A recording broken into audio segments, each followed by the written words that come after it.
উত্তরবঙ্গের দিকে নজর রাখতে হচ্ছে, কারণ টানা বৃষ্টি হচ্ছে উত্তরবঙ্গের। তাতে কি অবস্থা ছবি দেখাবো আপনাদের, যেখানে তিস্তার দুকুল একেবারে ছাপিয়ে বইছে জল। উত্তর সিকিমে ভয়ানক পরিস্থিতি এই মুহূর্তে, চিন্তা বাড়ছে উত্তরবঙ্গের জেলাগুলিতে। নির্দিষ্ট করে যদি আমি বলি তাহলে দেখা যাবে যে উত্তর সিকিমের বিভিন্ন জায়গায় কিন্তু যোগাযোগেও প্রভাব পড়েছে। এর ফলে পর্যটকদের আটকে থাকার একটা সম্ভাবনাও তৈরি হচ্ছে। ওখানে পর্যটক যারা গিয়েছেন তারা আটকে যেতে পারেন, এমনটা কিন্তু আমরা খবর পাচ্ছি। টানা বৃষ্টিতে বিভিন্ন জেলাতে কিন্তু এই মুহূর্তে যে পরিস্থিতি তাতে দেখা যাচ্ছে বন্যা পরিস্থিতির সৃষ্টি হচ্ছে। আগামী 24 ঘন্টায় উত্তরবঙ্গের বিভিন্ন জায়গাতে বৃষ্টির পূর্বাভাস দিয়েছে আবহাওয়া দপ্তর। তার জেরে বোঝা যাচ্ছে যে এই মুহূর্তে কতটা উদ্বেগ বাড়ছে উত্তরবঙ্গবাসীর। আমি একের পর এক বক্তব্য আপনাদের শোনাবো এবং একেবারে সেখানকার প্রতিনিধির যে প্রতিবেদন সেটাও আপনাদের দেখাবো।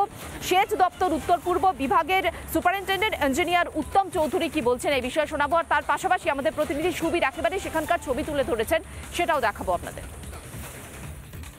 ফ্লাড কন্ট্রোল রুম জলপাইগুড়ি, এর আন্ডারে Alipurduar district, Coochbehar district, Jalpaiguri district এবং দার্জিলিং ডিস্ট্রিক্ট এক্সক্লুডিং জিটিএ, পুরো প্লেন, মানে সবগুলো মিলে প্রায় বোধহয় 150 রিভার হবে, ছোটো বড়ো মিলিয়ে।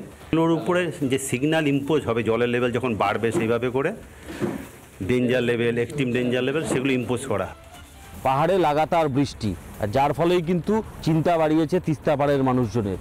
কারণ পাহাড়ের যে তিস্তার জলগুলো সমস্ত কিন্তু তিস্তায় আসে এবং এই তিস্তা নদী দিয়েই কিন্তু ঠিক বাংলাদেশ সীমান্ত পর্যন্ত বা বাংলাদেশ পর্যন্ত এই তিস্তার জল চলে যায় এবং যার ফলেই কিন্তু এই তিস্তা নদীর যে পরিস্থিতি সেই পরিস্থিতি কিন্তু মানুষজনকে ভাবাচ্ছে এবং এই মুহূর্তে কিন্তু তিস্তার যে অবস্থা সেই অবস্থা কিন্তু যথেষ্ট মানুষজনকে ভাবাচ্ছে। ইতিমধ্যেই উত্তরবঙ্গের ফ্লাড কন্ট্রোল রুম সেটা চালু হয়ে গেছে এবং জলপাইগুড়ি, আলিপুরদুয়ার, কোচবিহার এবং দার্জিলিং জেলার সমতল নিয়ে এই ফ্লাড কন্ট্রোল রুম কাজ করবে। এই 12টি নদীর গতিবিধির উপর কিন্তু নজর রাখবে এই ফ্লাড কন্ট্রোল রুম এবং এই মুহূর্তে তিস্তার যে পরিস্থিতি সেই সিকিমের মতন ভয়াবহ পরিস্থিতি না হলেও কিন্তু এখানে কিন্তু তিস্তার জল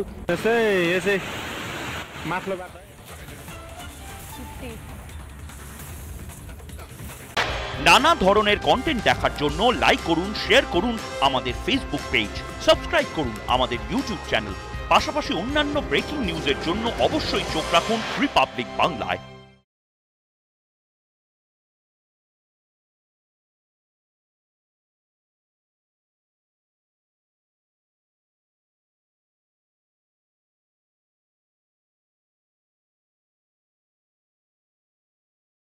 নানা ধরনের কন্টেন্ট দেখার জন্য লাইক করুন, শেয়ার করুন আমাদের ফেসবুক পেজ, সাবস্ক্রাইব করুন আমাদের ইউটিউব চ্যানেল।